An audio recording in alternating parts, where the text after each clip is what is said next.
அருவிகளே, இயற்கை தாயின் மடியை பிரிந்து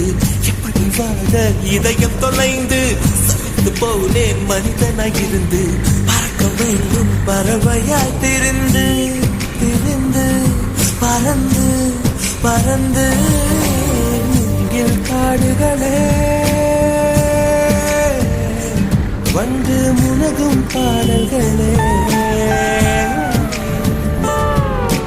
தூரச் சிகரங்களில் தண்ணீர் துவைக்கும் அருவிகளே